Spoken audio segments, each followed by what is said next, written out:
One, or good afternoon or good morning, as the case may be. So this is, as we all know, the last in the 6-week series. And I hope we can end on a positive note, and there are lots of things to bring to your attention. But without further ado, because as usual, we have a lot to get through, I'd like to begin with the acknowledgement of country. And in doing this, I thought I would spend a little more time on the acknowledgement in tune with the subject matter for this particular 6th week.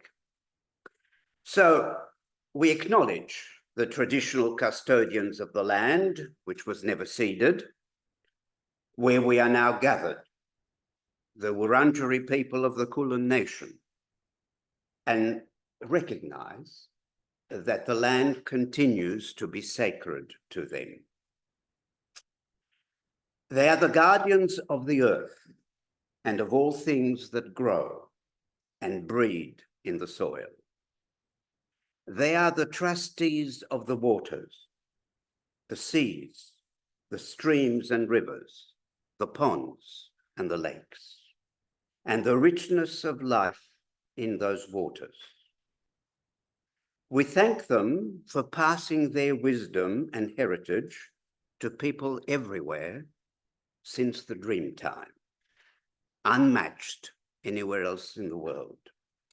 We acknowledge the wrongs done to them by newcomers to this land, and we seek to live in peace and harmony with them and the land. And we do this in acknowledgement and lament for the loss of their hunting grounds, the destruction of their ceremonial places and sacred sites, done willfully and with indifference, and the great loss of life they have endured from all kinds of violence and disease. And we call for the recognition of the sovereignty they have never ceded. For it is that sovereignty which captures the human aspiration for a truthful relationship with country and for a just, peaceful, and sustainable future. All right. No doubt our speaker later will be able to amplify on some of the underlying ideas in that briefly summarized acknowledgement. Well, today I'm going to do two things in this presentation. I'm going to look, and that's spend more time on this, 1 year after the referendum debacle. And then I will go on to look at some signs which perhaps offer a little bit of hope for the future. And I call this, "The old world is dying as a new world struggles to be born," with no guarantee, of course, that it will, in fact, be born. Okay. We're looking at the referendum.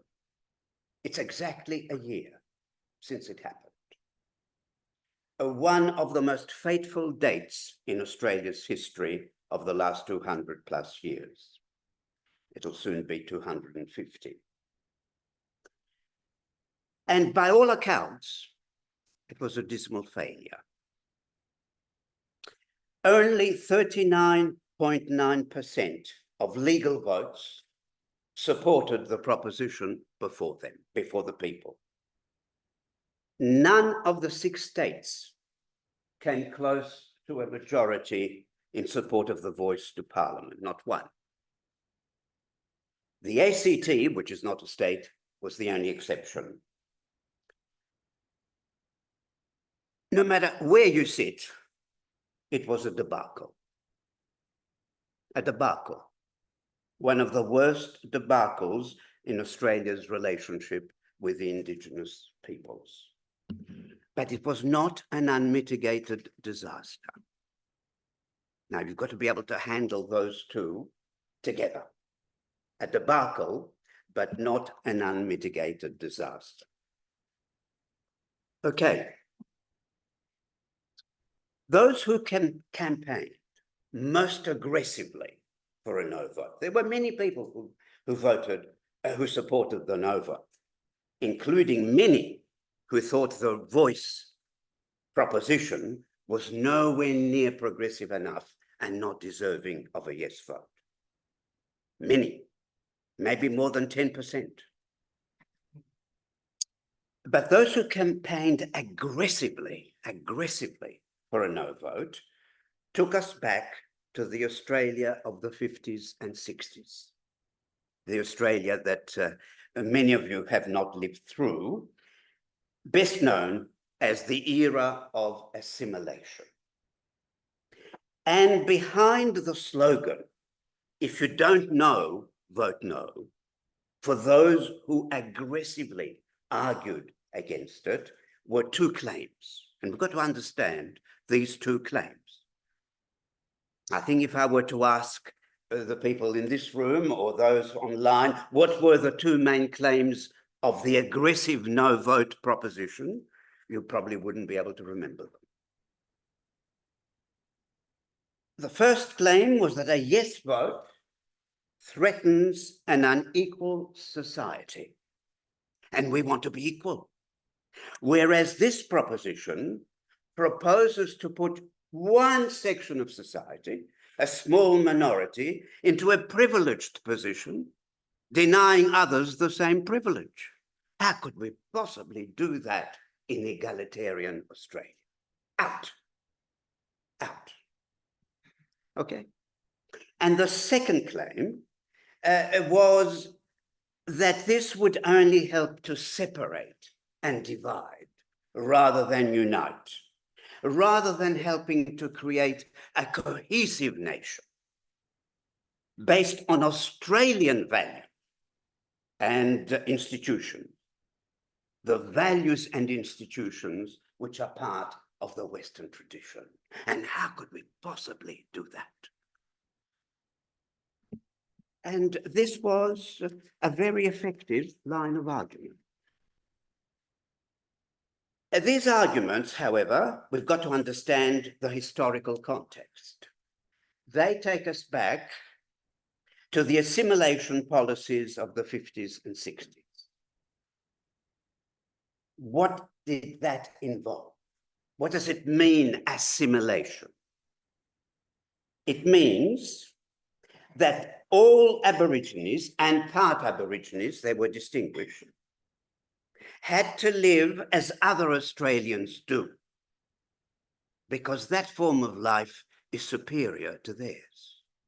And out of our magnanimous self, we would like them to come to the standard of Western living. We want them to be members of the one community, enjoying the wonders of Western civilization and accepting the customs and the beliefs shared by the majority of Australians. That was assimilation, the underlying principle.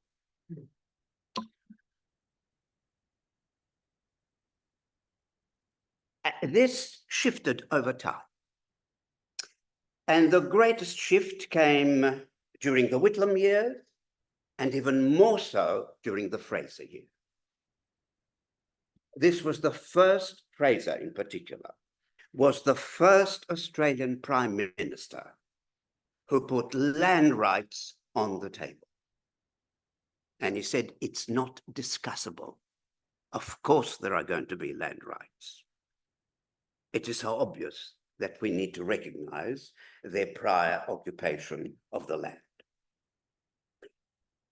And so in December 76, at the end of his first year of office, the Aboriginal Land Rights Act, Northern Territory Act, was passed with bipartisan support. How could it be otherwise? How could Labour oppose it? And so the idea of Makarata began in small ways to take hold. The idea that there needs to be some kind of agreement, some kind of understanding reached between the First Nations and the newcomers, the settlers, the kind of agreement and understanding which never took place in the early days of Australia's colonial settlement. Unlike the situation, let's say, in New Zealand, where for all its imperfections, an agreement was reached. And then a watershed. The watershed was 1982. A Senate Select Committee on Legal and Constitutional Affairs concluded that it was time, and I quote, to consider the feasibility of a new compact between the Commonwealth and the Aboriginal people. And that was in the last year or so of the Fraser period of government, which went for about 8 years. Soon after, the Hawke government came to office. Not a great deal was done during the Hawke years, or indeed during the period of Labour government, first under Hawke and then under Keating. Yes, there was one major statement, Prime Minister Keating's famous Redfern speech of December 92. At the level of words, it was a watershed. Not much action. Prime Minister Hawke had said many times that he was committed to introducing the steps that would take Australia towards a compact. It was never done, for whatever reason. Either because he wasn't as committed as he made out to be, or, and that's more likely, he understood the pressures opposing it, the interests opposing it would be too powerful, and he better not cross that red line. And so no constitutional initiatives towards recognition of Indigenous peoples occurred during these Labour years. Hawke and then Keating. But there was one achievement which was not initiated as so much by government as by the High Court. And in the Marber case, the High Court recognized the land rights of the Meriam people in the Torres Strait and firmly and conclusively rejected the principle of terra nullius, the idea that what white settlers came to was an empty land, and therefore there was no need to take account of anybody who claimed to have a relationship to the land.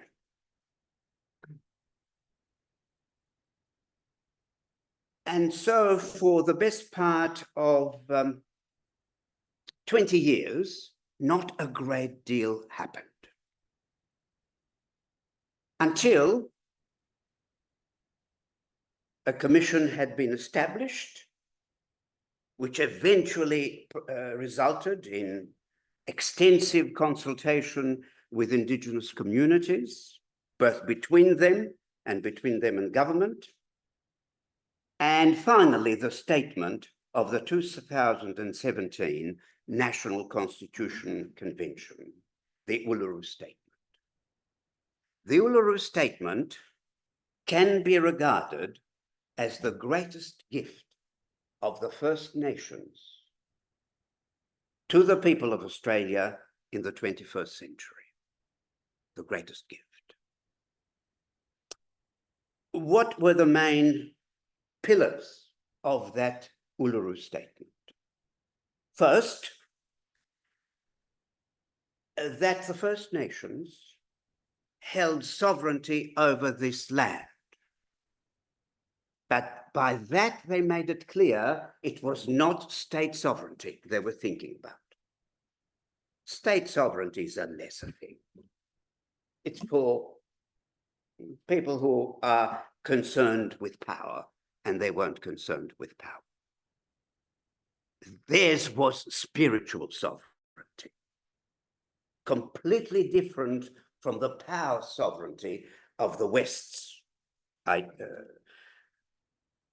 ideational conceptual worldview. Spiritual sovereignty based on the spiritual relationship between human beings and the land, the total environment, and all forms of life. And they would never cede that sovereignty, that spiritual relationship, which held sway over the entire land, sea, and waters of this place, now called Australia. And so, in line with that commitment to spiritual sovereignty, they singled out three items, the next three pillars. The need for constitutional recognition of the First Nations and their spiritual sovereignty, which never appeared in the voice. Secondly, the need for truth to be told, for dialogues to occur right across the nation, where the truth about history is disclosed, where the pain that has been endured is freely expressed, and where everyone on either side is prepared to listen with humility.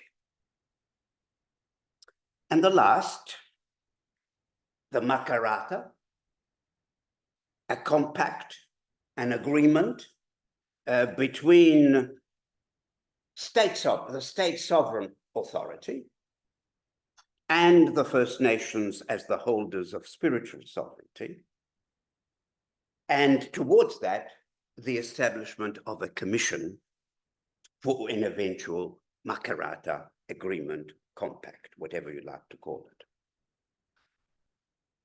it. And governments sat on this, 2017, for 5 years. First, the National Liberal Coalition, and then Labour.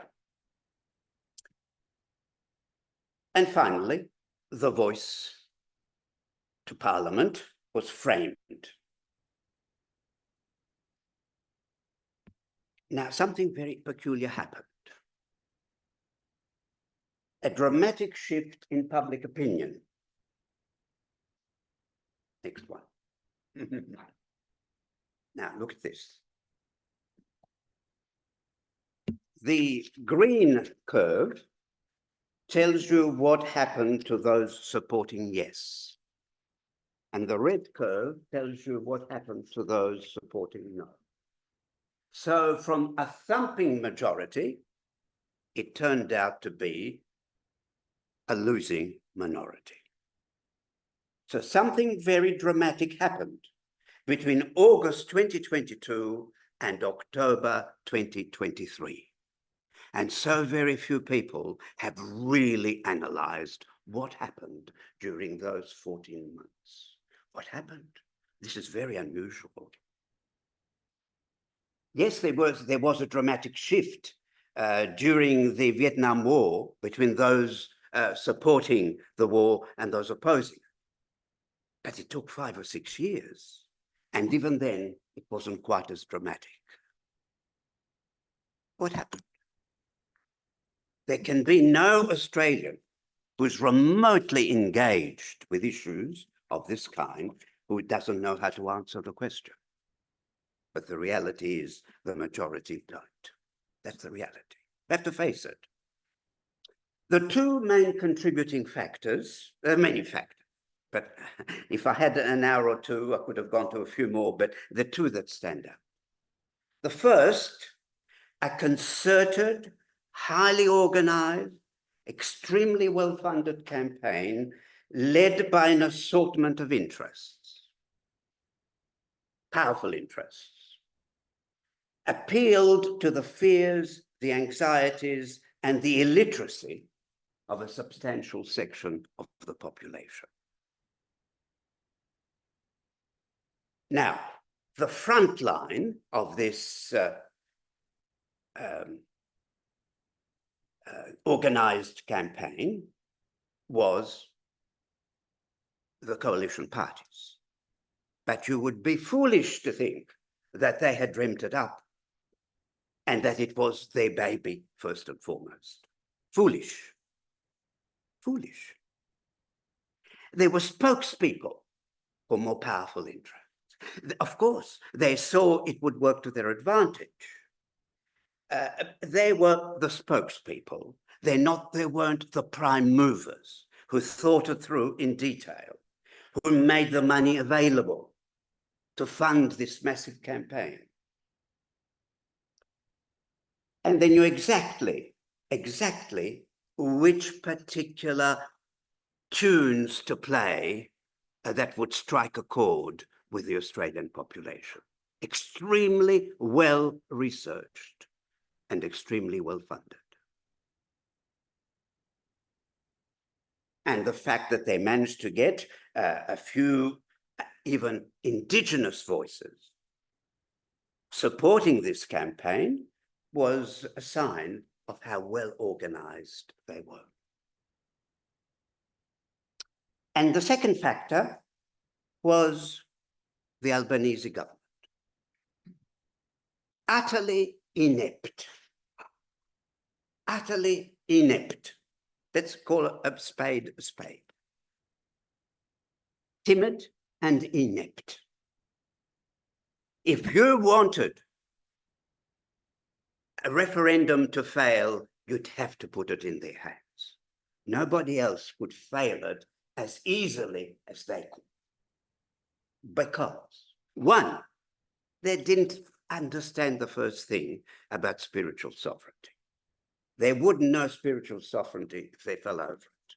I can't be any brutal or blunt than that. Completely outside of their worldview.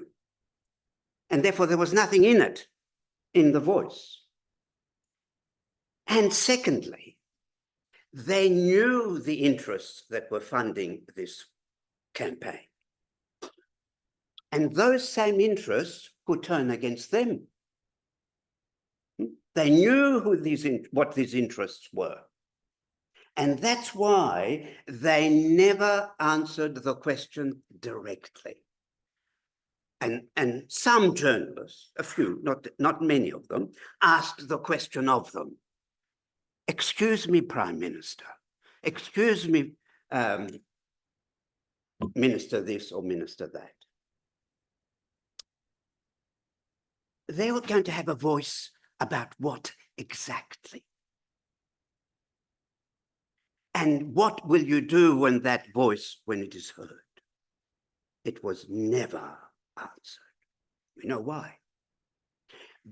Except to use words that suggested the voice would be heard when, for example, it might come to how we might improve employment prospects for the indigenous communities, or maybe how we could improve health services in some parts of Australia. Maybe they could be heard on those.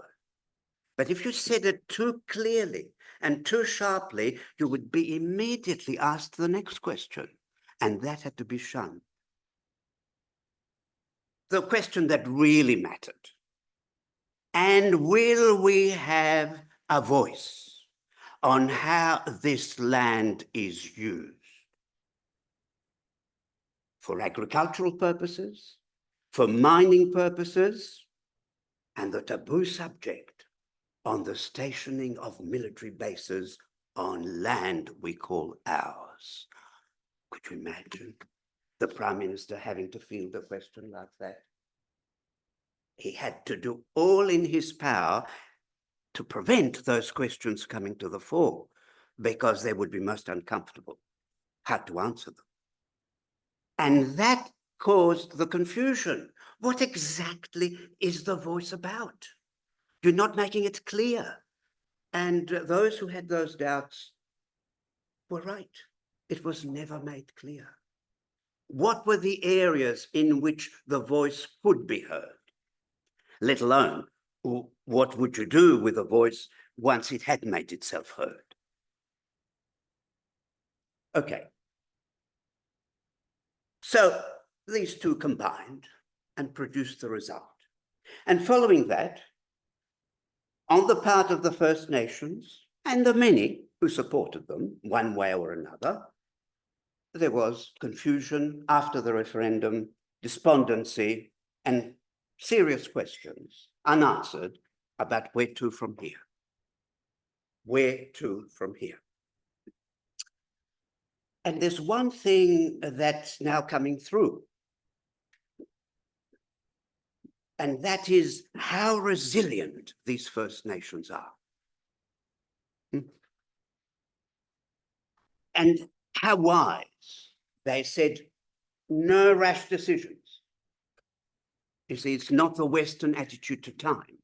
We'll take our time because it's very important that we maintain the cohesion of the First Nations as largely achieved in the production of the Uluru Statement.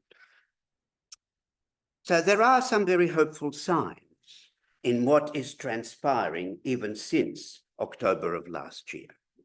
First, one thing is becoming abundantly clear to everyone. We now have in Australia a highly skilled, highly articulate, professionally very capable Indigenous leadership, which we didn't have 30, 40, 50 years ago. There are people who can stand up and in fluid, sometimes poetic English, which very few members of Parliament can match, speak what is in the minds of the First Nations. And they are not concerned or frightened to take on those who navigate the corridors of power in Australia's major institutions. So that's a great plus. It's a plus for Australia as a whole, and of course it's a plus for the First Nations. They are able to communicate in a second language, so to speak, and in a second culture with considerable skill and wisdom. Secondly, while these things have been happening at the federal level, at the state level, at the state government level, there's been an increasingly widespread understanding of the need for truth-telling and recognition by state governments. And that's already well underway in Victoria, and it's being followed at various rates in other states. So in a sense, state governments are now well ahead of the present position of federal government, regardless of whether you have a Labor government or a coalition government.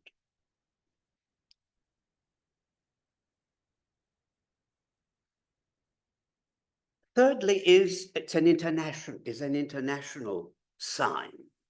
There is now a global movement, an increasingly visible global movement that supports the liberation and self-determination of First Nations, not just Australia, but in other countries. They may not be able to claim quite as long a history as the Australian First Nations, but nevertheless many thousands of years. And together with that, other excluded peoples and minorities. There is now a very strong movement which has its intellectuals and its activists and practitioners. And they're to be found in all walks of life, including many of the courts, national courts and international courts. And a very interesting development in the last 12 months to perhaps 2 years has been an increasing interest on the part of Palestinians of the indigenous situation and vice versa.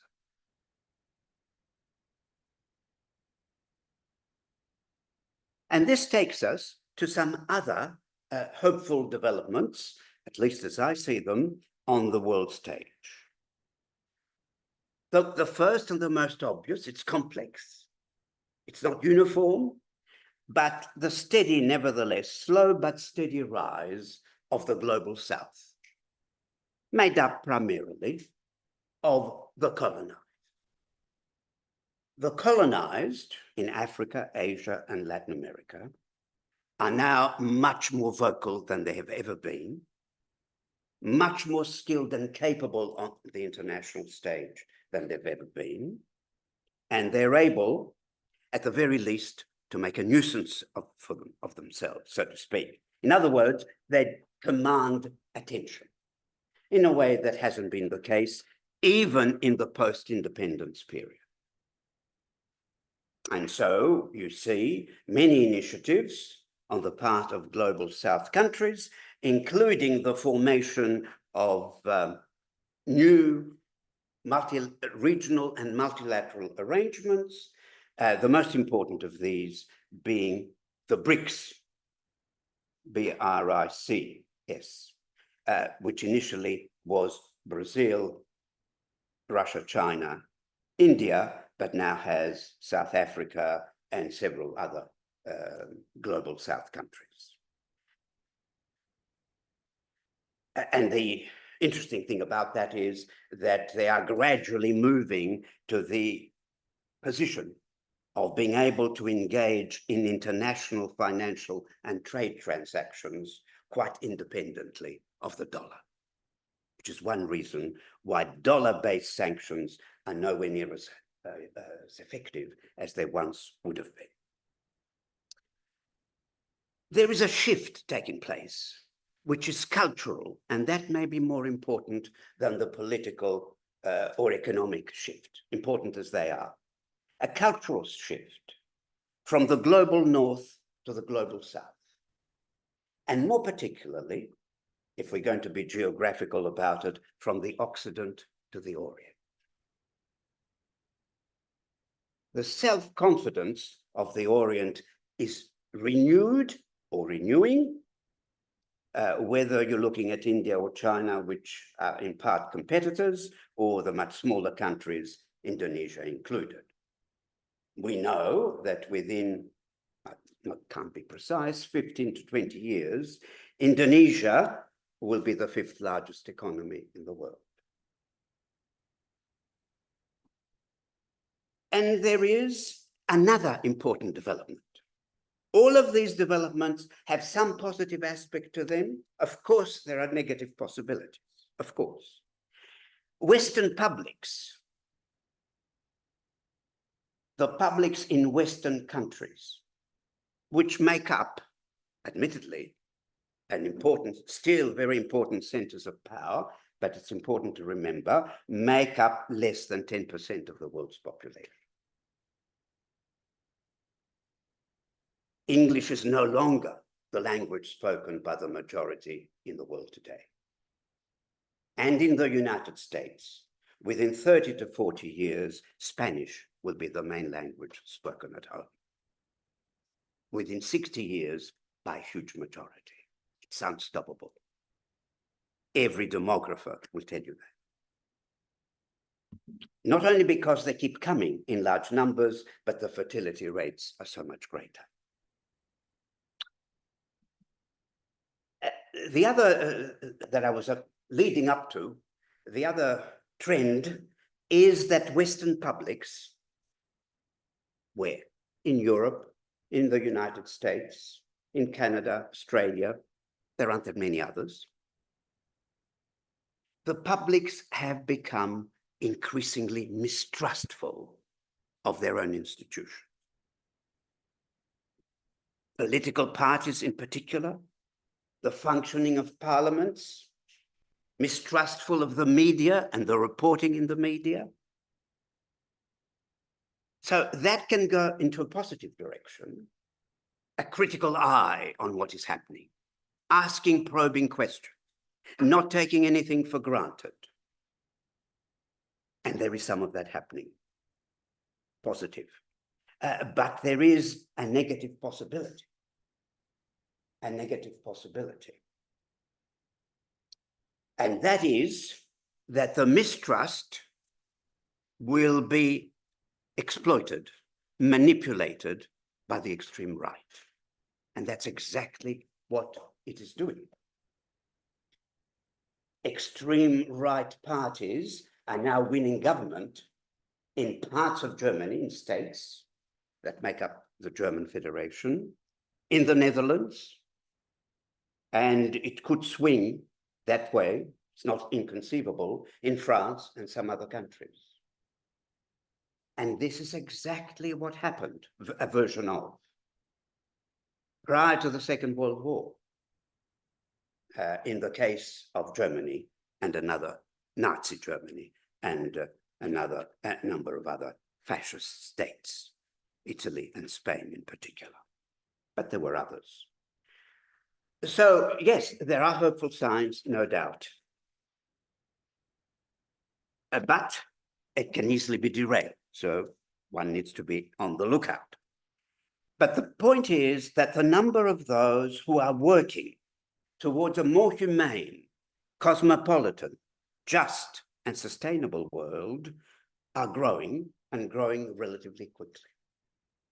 We can't say that Australia is in the forefront, but it's contributing in smaller ways than in some other places. They're growing in number, their visibility is growing, and their capacity to communicate is much greater because of the new means of communication. Mm-hmm. And we can now discern within that a growing appreciation of the need for oversight and regulation of potentially harmful activities. So in Australia too, nationally and locally, as well as internationally, there is concern to regulate activities that have a far-reaching environmental impact. There is a strong interest in regulating social media, to which government is now obliged to respond, at least in some limited way, and with the other new big technologies that are now at various stages of development. And you heard Professor Metzinger, for one, and he's just one of many public intellectuals, calling for some advances to be placed on a moratorium until we're much surer of the long-term effects. So yes, the extreme right, the rise is worrying in parts of the Western world, and that is a counter trend that we have to take account. And there is another trend which is worrying, and that is the escalation of violent conflict in critical parts of the world. In Europe itself, in the Middle East, in parts of Africa, and in some parts, more contained, but in some parts of Asia.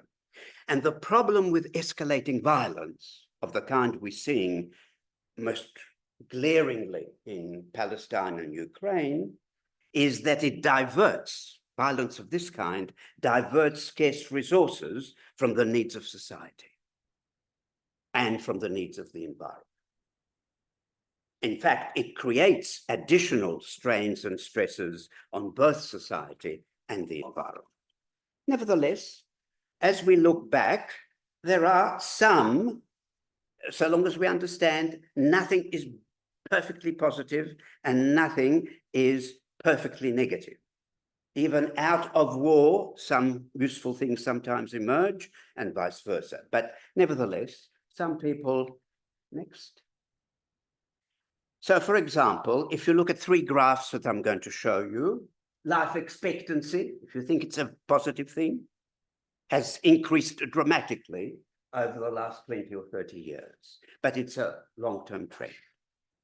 It will plateau sooner or later, the experts say, but nevertheless, it has improved and improved even in the likes of Asia and Africa, as you can see. Although Africa not quite anywhere near as high as Europe or the Americas. Oceania primarily is Australia, New Zealand. The second graph, child mortality rate has gone down just as dramatically over the last 50 or more years. That is to say, the children that die in the first 5 years of life has fallen very substantially. And this is the result of better health services, economic development in various parts of the world, and so on.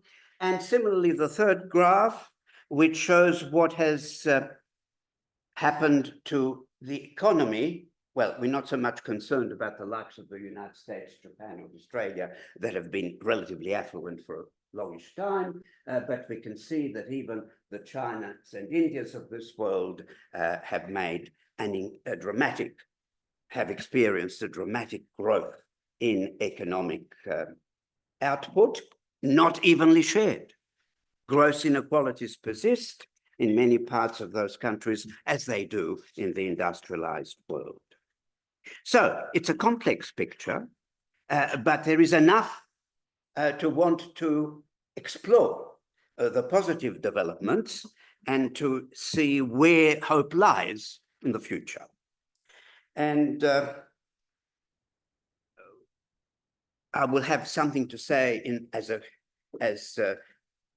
sign of hope later on in speaking about the event that I have already alluded to. I may as well do it now because time is going to be short. I'm referring to, here we are, Raymond Gaita, who is a public intellectual, world stature, as we know. And I'm not going to read these things, but they are commentaries made by very distinguished writers and public intellectuals and others in relation to one book, A Common Humanity, that's that one. So you can read them at your leisure at a later date, but they are very impressive. There are very, very, very few philosophers of whom these things are said. Very, very few. You could probably number them on the fingers of one hand at that level of depth. And then two others. Anna Funda is a well-known author, and she says, I'm not going to read this. She refers to Romulus, my father, but she goes on to say, to have a collection of Rise, meaning Raymond Gaita's writing, is a cause of celebration. Justice and hope, and I mention this now because it relates to the hope theme, is an invaluable treasury of profound wisdom on the most urgent issues of our times, and always from the point of view of searching for our common humanity. She goes on to say of Raymond Gaita, he gives us hope, extraordinary, indispensable, and exhilarating. And the third person, some of you may know, may have read his books or seen his films, Christos Tsiolkas. Has anyone heard of Christos Tsiolkas? Okay. Has anyone seen the Slap? Yeah, well, he said, I won't read the first bit. You can read it at your leisure. This is the second book, Hope and Justice. That's the name of the book. Thoughtfulness and integrity are part of every page of this work, of this book, as is tentativeness, as is doubt, and when needed, there is also certainty. The questioning and moral clarity that Gaita brings to the notions of justice and hope and to history are galvanizing and crucial, because he does look at history to make sense of where we're coming from and perhaps where we are heading. What is even more profoundly moving is his writing about love, of how any exploration of justice and hope and of being human cannot ignore the question of how we love and care for one another. This book is a gift, and promotion. It'll be our privilege to receive that gift on the 3rd of November, and I hope many of you will be able to join us for that purpose. That's the end of the advertisement. But what I'd like to see if there are any questions for 5, 6, 7 minutes on the presentation I made, either in relation to the referendum or some of the emerging signs nationally and internationally. Either online or here. Yes. You better come so that we can hear you to the front. Soft.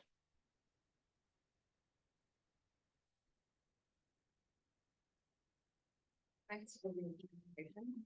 I think it's a question of what your opinion is about the Albanese government's approach to handling the referendum. Do you think that with all of the vested interests against the voice, do you think it was the incompetence that the government showed was actually part of a strategy that it used to avoid having to deal with the effects of the referendum? Namely, because one of the biggest things that you mentioned, and I thought about it during the campaign, was why there was not enough effort done to give some detail, because that was the #1 criticism. And that's something that let down a lot of the Minister for Indigenous Affairs. She was very embarrassed by that question on many occasions, and the government couldn't even account for that. So I was just trying to think, and now that we're post-referendum, we've just celebrated the anniversary of the referendum, and there's still no action from a Commonwealth level. It was like, oh, the public said, no, we're just going to move on with our lives. I really struggle to understand why the government acted with the incompetence that it did, and whether, in your opinion, that was a strategy from the start in order to avoid the whole thing. I hope that's clear. Thank you. Yeah. Yes. Oh, and there's another question.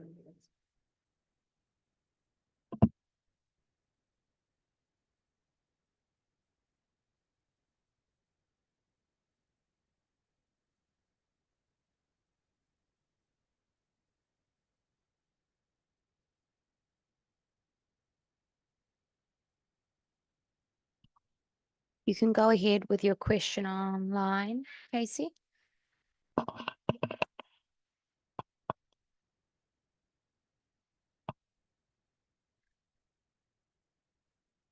He's hearing us. There's no one. Okay.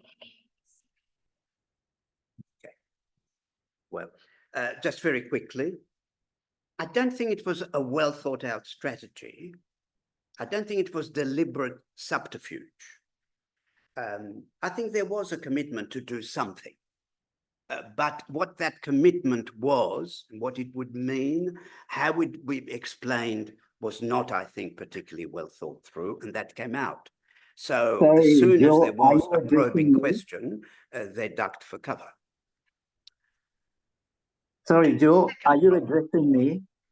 That you'd think, since you are saying publicly and at Indigenous events, you are saying publicly, we are implementing the Uluru Statement, you'd think the first thing you would do is give a voice loud and clear to the authors of the Uluru Statement and place them front line in making the case for the yes vote. But they were worried, because if they were asked the question, what is the voice for, they would give an answer. And it wouldn't necessarily be the answer the Prime Minister would have felt comfortable with, or his government more generally. So I think they felt trapped. And as it became clearer and clearer that this wouldn't work, that the referendum would probably not pass, as time went on, they probably gave up. In the last 2 or 3 weeks, they probably, their minders would have done the research, would have got the polling, and they would have been told, you better prepare for an explanation of what to next as best you can. So I think that's what happened. It was a government that said it wanted to do something, but it wasn't very clear as to what it wanted to do, how it would be presented, and what next steps would look like. The casualty was the result, the vote, in which no one was particularly happy. And even the coalition parties, which in a sense would have claimed victory, were bemoaning the hundreds of millions of dollars that had been spent on a failing referendum outcome. So no one was claiming this was a time for rejoicing, least of all most of the indigenous communities around the country. So yeah, that's what happened. I think basically, if you read now many of the commentary about the performance of the government, not just on this issue, but on many others, and this is not to make an argument for the opposition, many saying that there is a kind of policy emptiness on a wide range of issues. Say as little as possible, expose yourself to at a minimum of criticism, and therefore don't have too many ideas to put forward. Lie low. And to some extent, that came through in the approach to the referendum. Any other questions? Yes. We have two online. It's fine. You have online? Okay. Oh, no, okay, you know.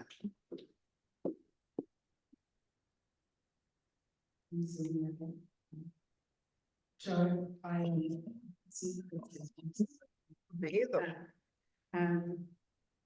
first of all, I disagree that 40% is deplorable. That is a very large percentage of the Australian population. I think, I'm wondering where you got those monthly polls from. There was no references for that. Where does that data come from? Is that a poll that was done monthly? Is that something that, yep. Who funded, if you say, you know, it was widely funded, who are these parties that we don't know about that are, it's very vague, that statement, but I want to know who and why. You have completely not spoken about state-led treaties and Justice Commission. This is an enormous amount of work, particularly in Victoria, but also in New South Wales and Queensland. And in WA and Northern Territory, there is huge amounts of land where native title has been resolved. Very recently in WA, that's happened. Let's just go back to Victoria because I'm really pleased and excited about the work that the Yoorrook Justice Commission has done in truth-telling and also the First Peoples relations that has happened with the committees that have been set up for several years. We've got an act in Victoria that leads the way on treaty, and also there's one in Queensland that was set up in 2019 for the treaty working group, and they have an eminent treaty process panel. So there is a lot of work. We can't just say that what's not happening at the Commonwealth level. Yeah, but that was my theme. Yep. The Commonwealth. I wasn't, yeah. But listen, we're going to take one question. We're running out of time, but see whether there's a question. Joe, can I ask my question, please? Yes, go ahead, Casey. Yeah, I'm sorry, there was this misunderstanding. I thought you were addressing me just now. Anyway, my point is, I mean, first, I'm very heartened by the positive signals that you have picked up. And on the other hand, you have said little about who were those who voted the 60% yes, I mean no, and who the 30% or so who voted yes. Now, the official result from the tally room is that all the indigenous people, practically all of them, voted yes. And the people the 60% who voted no were from the cities.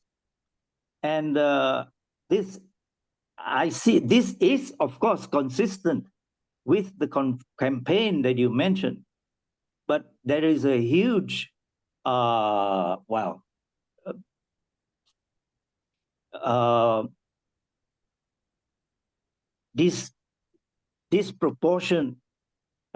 disproportionate count here. I wonder if you could say a few words about that. Well, first of all, I want to address the comments that Susan has made. I did say that there were very promising signs at the state government level, and probably Victoria has been in the lead in terms of state government responses to the sentiments of the Uluru Statement. We're waiting to see how it will go in the other states, but the signs are promising. If those of you who may recall, we had a series last year called Voices, and we had two guests on one particular occasion dealing with this very question in anticipation of the referendum. And we had both Indigenous leaders. One was the chairman of the Assembly, which is steering First Nations Assembly, which is steering the process on the Indigenous side, and he was very supportive and very hopeful for the referendum outcome. And then there was an equally passionate voice from the person who until recently was the primary advisor, Indigenous, to the Greens, who took a contrary position and opposed the referendum very, very strongly, and too strongly for the taste of some of those present. Okay, but so yes, the Indigenous community was not divided so much about the Uluru Statement. It was divided about what was being done about the Uluru Statement and whether the proposition in front of us was the right way to go.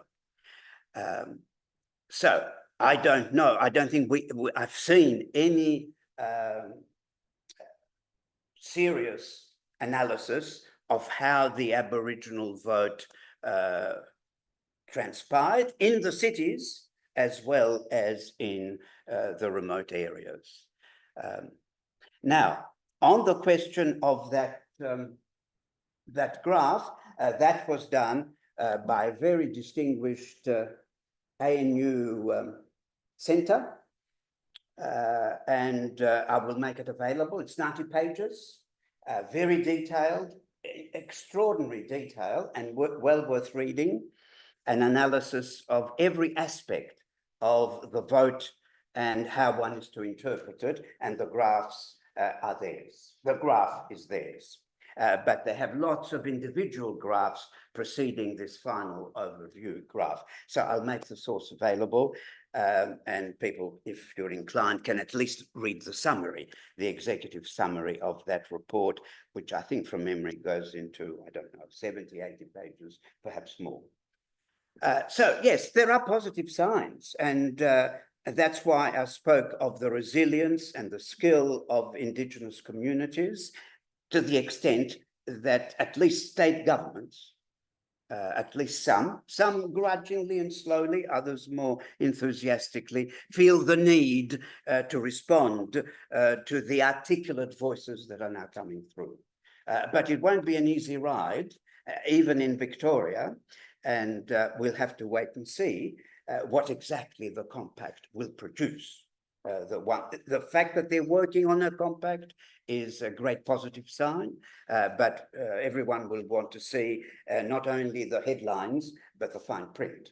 So, but that will come soon enough. I think we may have to cut it. Is there more questions? One, all right, very quick. It's eating into the conversation time. No. No, You'll have one. the break comes at 7:30. This will come to an end at 7:05. Ken, we've got a time for a brief question. brief answer. Yeah, my question is, looking for Joe's comments on the apparent upwelling of pushback. It's notable where I live in the country areas of Victoria, pushback against Aboriginal advancement since the victory of the no vote. I think this is one of the factors which is going to crimp the possible success of the Truth and Reconciliation Commission in Victoria. And I think it is likely to poison the future of any treaty moves nationally where it's needed. And I think it's an underestimated factor in the coming politics of the nation. Okay. Well, that you may well be right, and I'm conscious, and you've raised it again, that I didn't answer another part of Susan's question, which were those interests. Those interests were very clear: mining interests, some large agribusiness interests, and to a lesser extent, some urban interests to do with planning and related infrastructure issues. Poor third in that triangle. And then there was some extreme right groups which were able to muster quite a lot of the brawn in pushing in a lot of the activity. They provided person power, substantial person power, which the likes of the Liberal Party in particular just don't have. But they were able to make the rounds and speak to an audience, a minority no doubt, but an audience that was receptive to those messages. So it was a coalition of interests. They never met in the same room and said, we're planning this, but pressures acting upon the no vote, which then were taken advantage of. And of course, there were Indigenous spokespeople as well, part of this no campaign for a variety of different reasons. So it was a broadly based, not homogeneous coalition of interests. And it just so happened that the opposition party was willing to take advantage of that configuration and run with it. Probably most cynically for one reason, because they thought the result would be highly embarrassing to the government. So that's, I think, in a nutshell, my reading of what transpired. Okay, now, we have a lot to do, and we have our guest coming very, very quickly. So, as usual, we have a problem, but we'll try and deal with it. Okay, now, first, you all have, am I right, an evaluation sheet, right? Don't fill it now, but do fill it during the break, and leave it here. Do not take it home. Leave it here, please.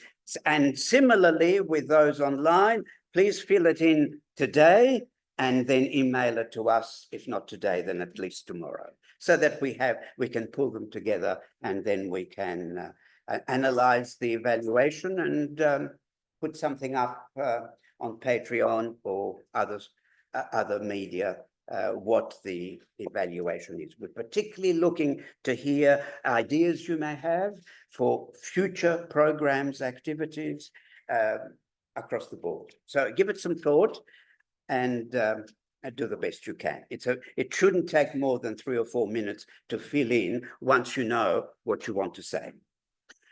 And be frank. Now,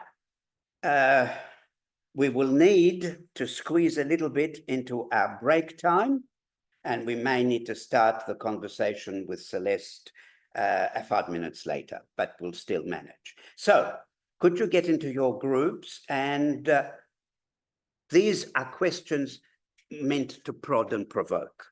But the key is, to what extent have the issues of the referendum and in particular post-referendum been part of your conversations? Have they been part, not part at all, etc.? And how hopeful are you that there will be some kind of lasting reconciliation between Indigenous and non-Indigenous Australia? Whether you can get to the third item, I'm not so sure, but if you'd like to talk about it, by all means, is a treaty a dead letter, or can it somehow be revived? I mean, a national treaty as opposed to a state-based treaty be revived at some future date. All right. Conversations.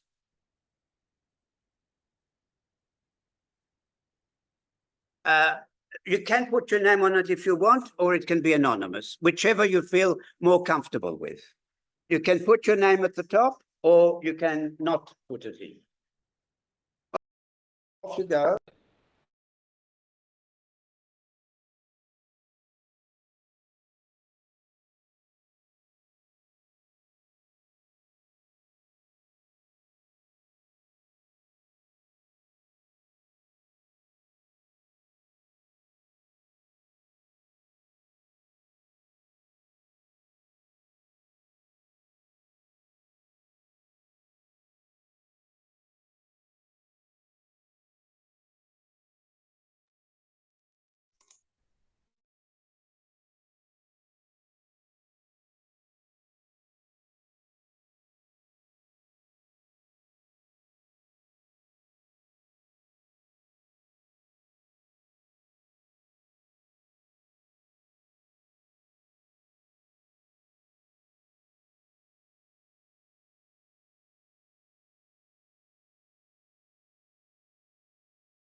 One moment, Joe. Can you just remain close to the microphone, Joe? You're going to be doing an introduction. And stand in front of you just for a second. Yes. All right, if everyone could please take their seats. And we should be ready to hear from our guest, Celeste Liddle, who in some ways needs no introduction, but I will, of course, introduce her.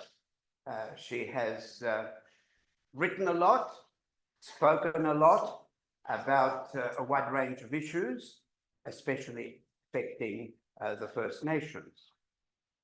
She's a renter woman, a traditional owner in Central Australia. She's lived in Melbourne since she was a teenager. She's a trade unionist. I knew that, but I didn't know that she works for the NTEU, which is the union for those working at universities and other higher education institutions, an activist, a feminist, a social commentator, an opinion writer. She has a Bachelor of Arts with honours in theatre and drama from La Trobe University, which is very nice, a graduate diploma in arts from the University of Melbourne, and a Master of Communications and Media Studies at Monash. So she has done the rounds of some of our universities in more ways than one. She started her blog, which she called Ranting of an Aboriginal Feminist, well over 10 years ago. She has since published in many outlets, including Daily Life, Indigenous X, Eureka Street, The Quarterly Essay, The Guardian, SBS, ABC, and others. She's contributed to several anthologies, including Growing Up Aboriginal in Australia and Mothers and Others. In 2017, she was inducted into the Victorian Women's Honour Roll. She has a reputation for casting a rather critical eye over government policies, which is, as it should be, and the dominant Australian culture. At the last federal election, she stood as a candidate in the seat of Cooper for the Greens, and she secured on a two-party preferred vote, from memory, over 41% of the vote. In her spare time, she's an avid supporter of Australia's live music scene and a performer herself. With great pleasure, let me introduce to you Celeste Liddle.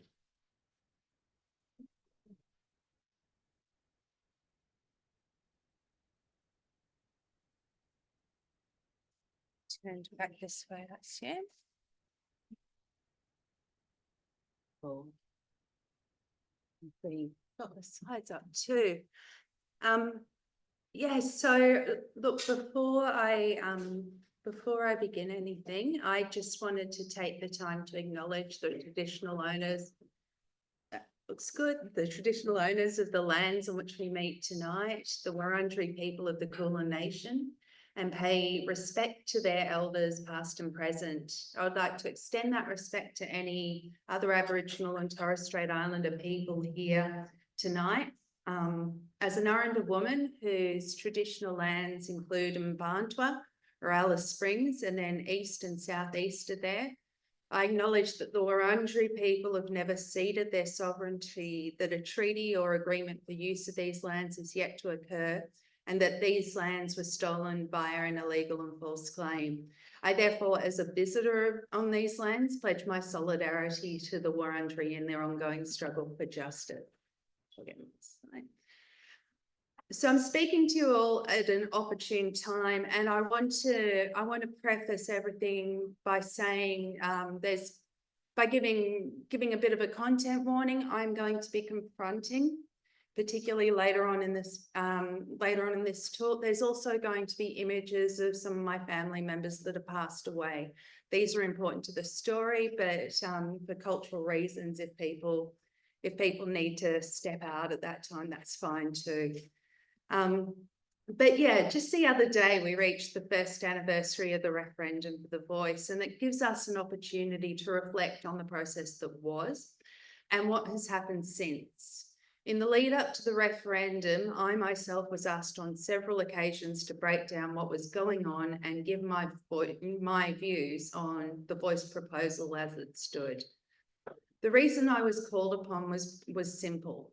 In the public sphere, I maintained an undecided stance as an Aboriginal activist. Partly, I did this due to the pragmatic freedom that it allowed me. Being publicly neither yes or no as an Aboriginal person gave me the space to explore the intricacies of the proposal itself, or the lack thereof, as well as take an objective look at the two campaigns in a way that Aboriginal people who are aligned either to the yes campaign or to the no campaign did not have the freedom to do. The other reason why I did this was personal.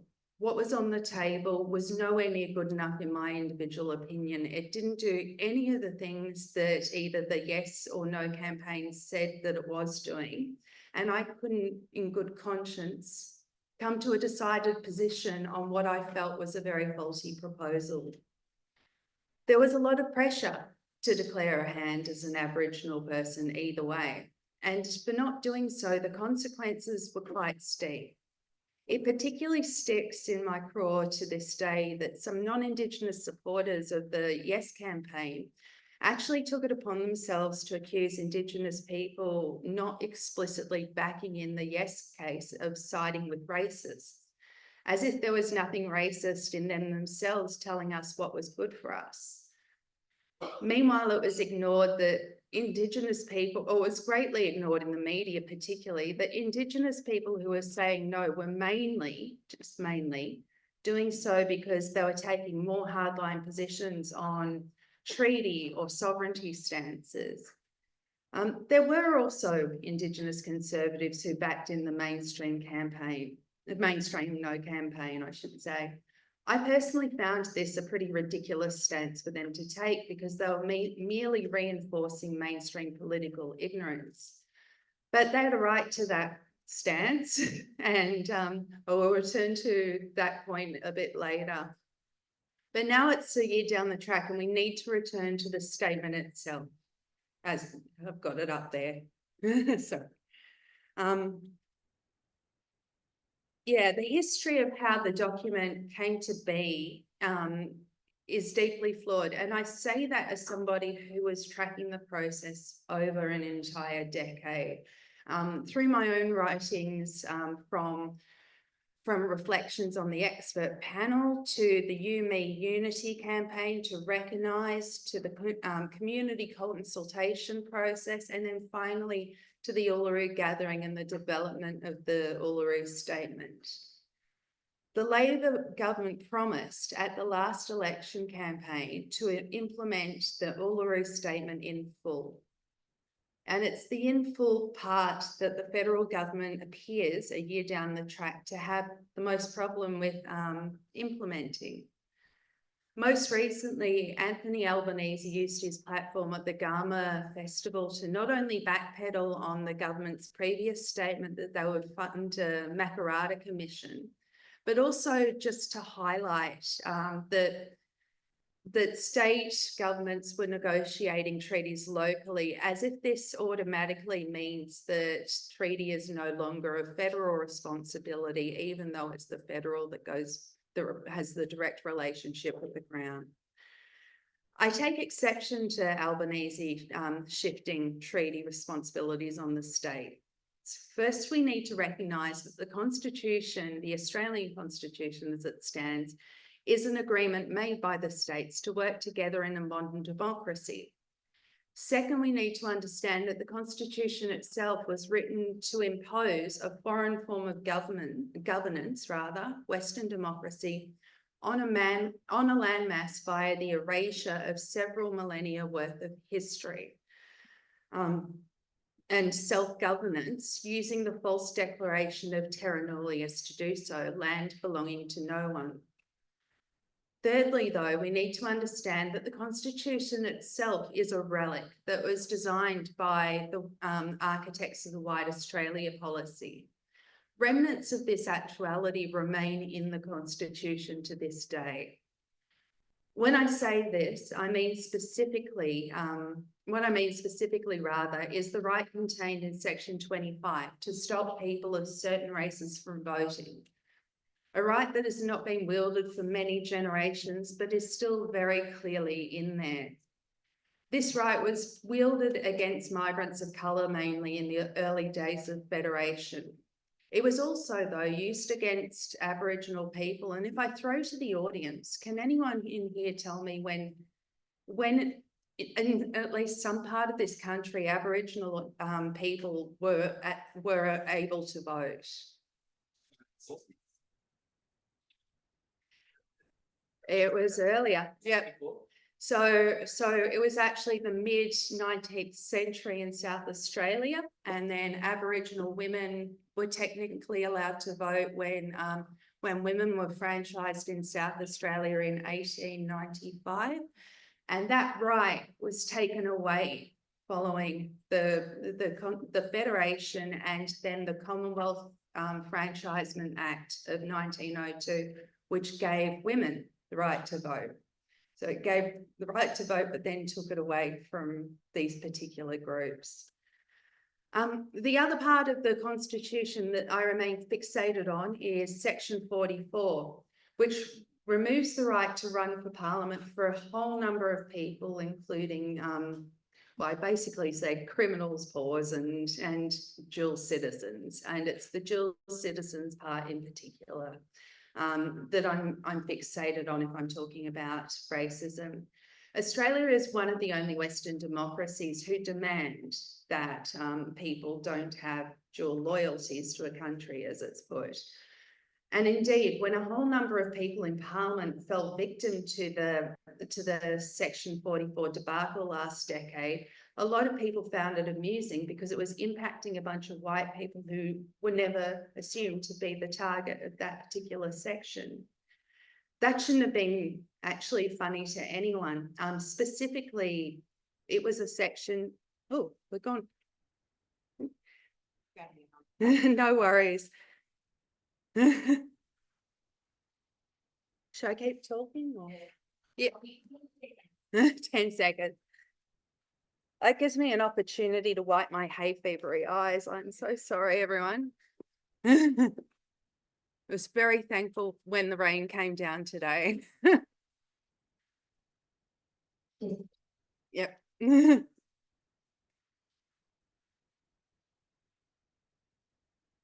Thank you so much. All right, where was I up to? Yeah, so they shouldn't have found that debacle funny, although admittedly Barnaby Joyce losing his seat was a bit funny.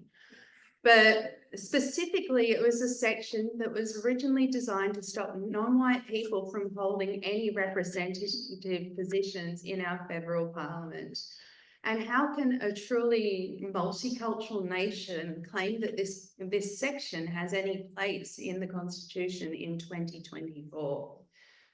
So the move to add Aboriginal and Torres Strait Islander representation into the Constitution when the Constitution still contains items of racial exclusion was flawed, in my opinion. It was an additionally problematic consideration piled on top of the idea that the Constitution was imposed by a colonising force rather than via consent in the first place. The proposal for the voice, therefore, I believed, was never going to be about equality due to this. It was always going to be about inclusion, and as some Indigenous commentators have claimed, subjugation. I was very much of the view that the Uluru Statement, with its call for voice, then treaty, then truth, had actually gotten the order around the wrong way. In my opinion, it needed to go truth, treaty, and then voice.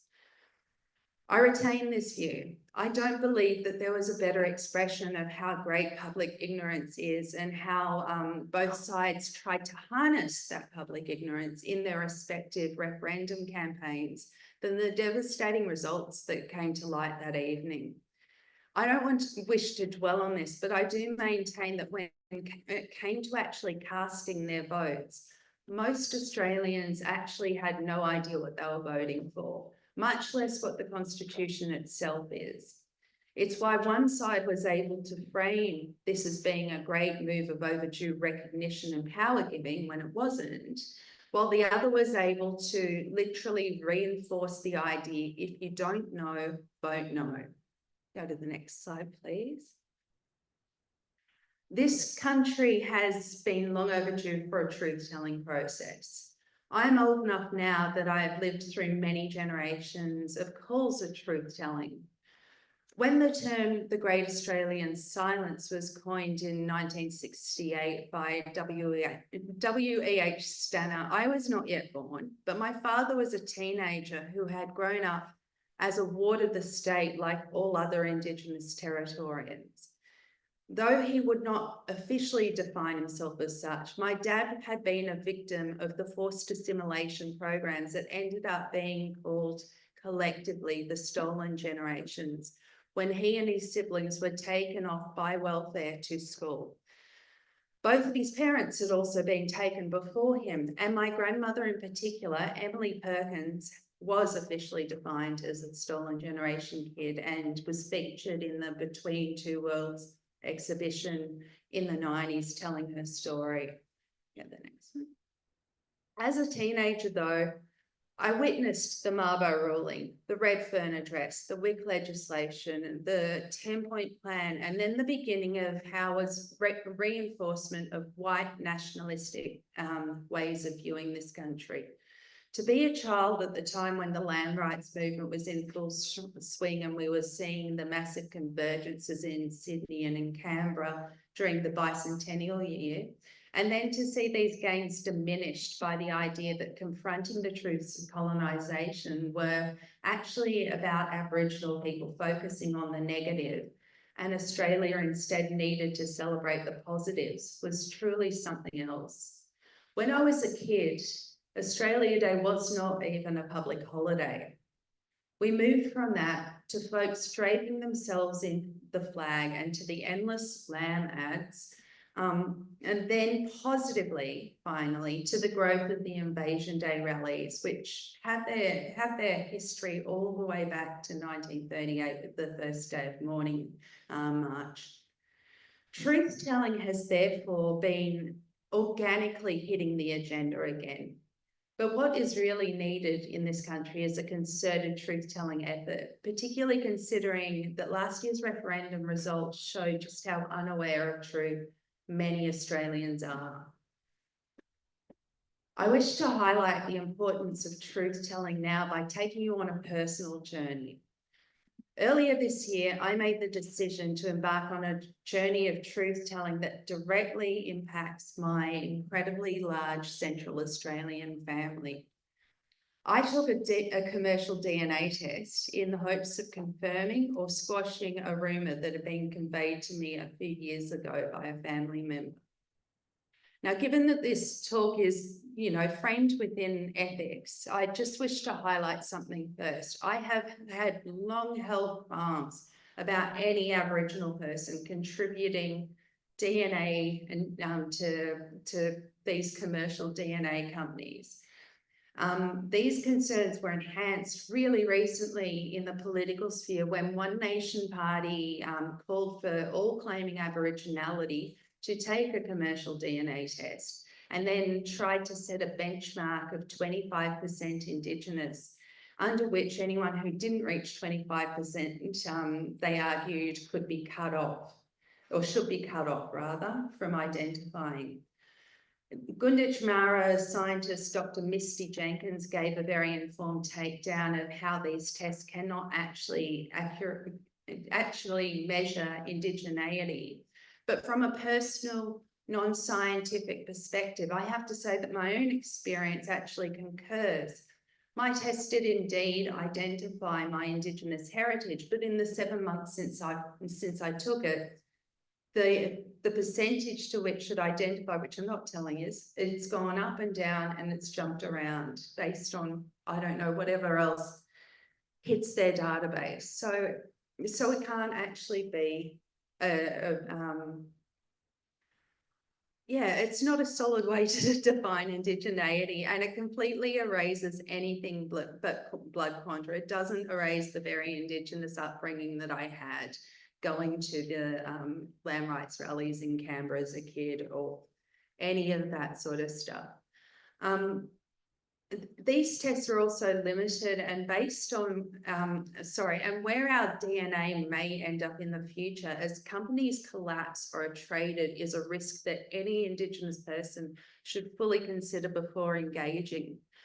All that said though, given I have a significant number of family members who have already submitted their own tests, I actually reasoned that my DNA was already in the system, whether I wanted it to be or not, and therefore me contributing my own sample was of a lower risk.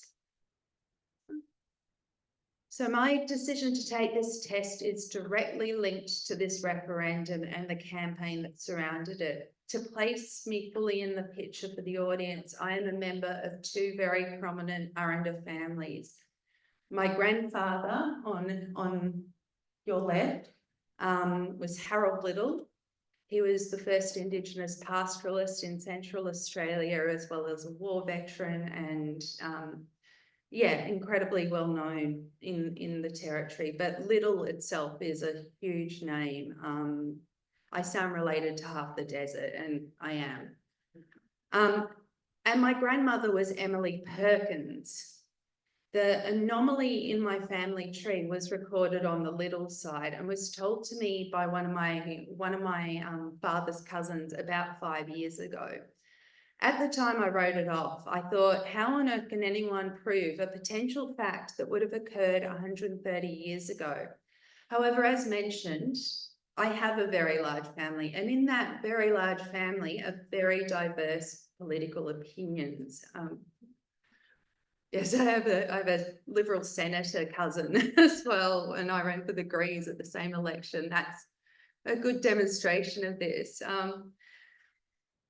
So when I saw a family member in the mainstream Conservative No brochure claiming this anomaly proudly and publicly, when I myself considered it to be a disputed item, I made the decision to go forward with my own test. So here again, Harold and Emily, there have thus far been no surprises on Emily's side. She has indeed been confirmed as a member of the Perkins family, and this was demonstrated with the results of my test and the linking up of me with other members of the Perkins family as cousins to the correct degree. To use an easy example that people in this room will most likely recognise, my grandmother's father was Bert Perkins, which made rather Indigenous rights activist Charlie Perkins my grandmother's first cousin, because his mother was Hetty Perkins. So I've matched with a couple of his descendants as a second cousin once removed, which in whitefella terms would be completely correct. In blackfella terms, they're my aunties and uncles. There are therefore no real mysteries to untangle on my Perkins side. We'll go the next one. The Liddles, on the other hand, precipitated this examination. These two women that you see here are my great-grandmother Mary, and then a photo of the woman who, well, a photo that is assumed to be of the woman who is her mother, Aletha, otherwise known as Alice or Angelina. Aletha is wanderer or traveller in Aranda. And her surname was Angala, which is a skin name. So I do need to let people know that this photo isn't 100% confirmed, but given that she was such a well-known figure in those days, given that she worked for the Bradshaw family and also as a domestic at the Stewart Arms Hotel, she has been able to be identified to a certain degree via these associations and where these photos were linked to. The mystery surrounds my great-grandmother Mary. Mary was born in the early 1890s and is buried in the cemetery under the name Mary Earwacker Liddle. Her father was said to be the blacksmith at Alice Springs Telegraph Station, a man named Harry Earwacker. And indeed, the recorded information around Harry not only states that Harry was recognised as the husband, and husband cultural way rather than legal way of Aletha, but that the two daughters of Aletha, Mary and her sister Rosie, were both named after women in Harry's family. So in short, Harry proudly claimed this family as his own, and they bore his name all the way to the grave. Given time and place, I can only think of Harry as a pretty keen father and perhaps quite a progressive and wonderful man.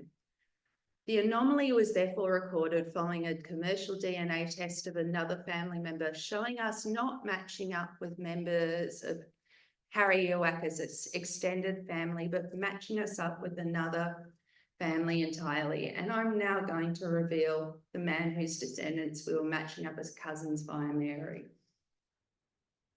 There we go. So Frank Gillen was the sub-protector of the Aborigines in Central Australia at the time that my great-grandmother Mary was born. He was a key figure in the construction and operation of the overland telegraph line.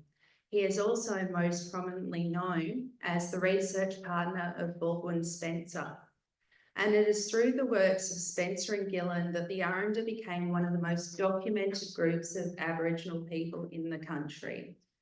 With the return of my own DNA test results, I became the first person in a second line of Liddle's to confirm this link, because my results were matching with the legitimate descendants of him.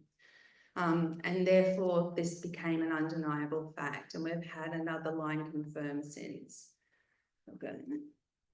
So what does this actually then mean? It's clear when reading the letters of Gillen contained in the book My Dear Spencer, that despite their dated and offensive language, Gillen respected the Aranda and had some admiration for their knowledge. That said, though, as recently covered in the Doonbach, I'm just going to completely stuff up the name of the book that was released here at Melbourne University about its Indigenous history, and it's available via the Melbourne Uni Press website. As was noted in that, Spencer was a noted eugenicist, and both Spencer and Gillen were of the opinion that Aboriginal children who are of mixed descent could and should be assimilated.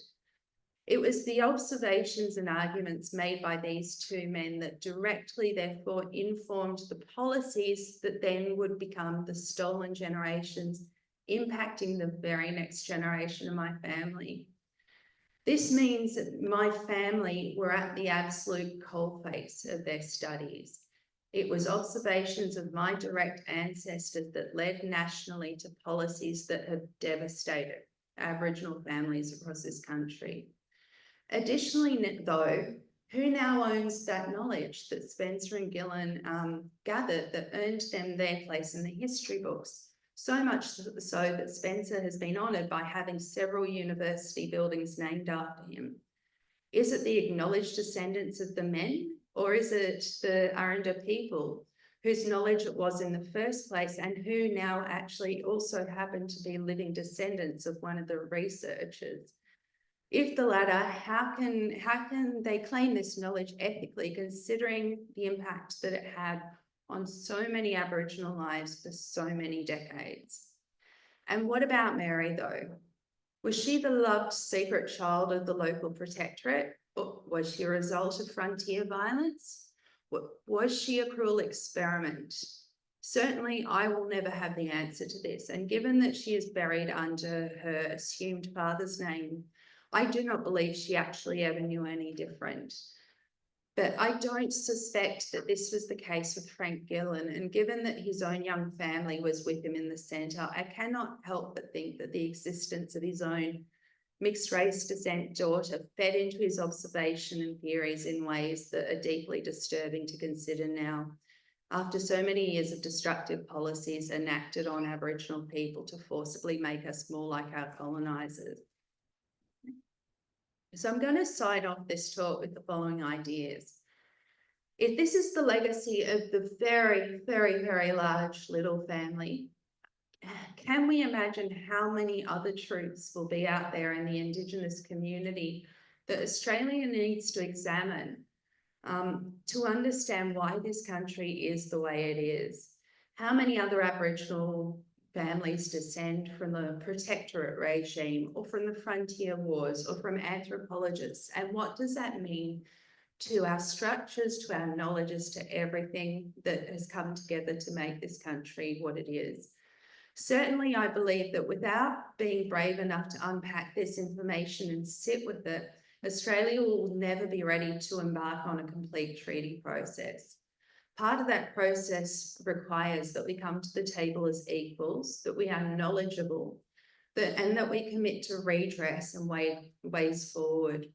Until these frontier wars, these protectorate regimes, these assimilation policies, and these uncomfortable truths are tabled, Australia is an immature nation with an ill-informed public. For our future to become brighter and for our future generations to have hope, we must tackle this via a robust truth-telling process, and then via an agreement, via treaty on how to move forward.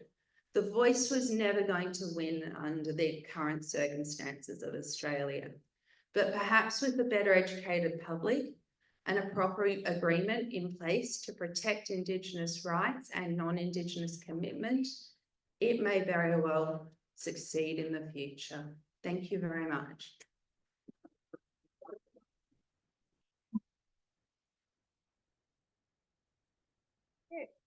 Thank you very much, Celeste.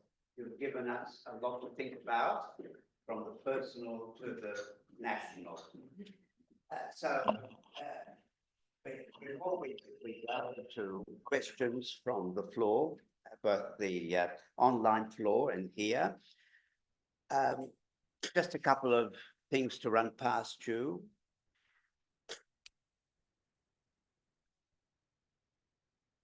The truth-telling that you are very strongly committed to, and which is obviously, at least in my mind, a key to progress in the future.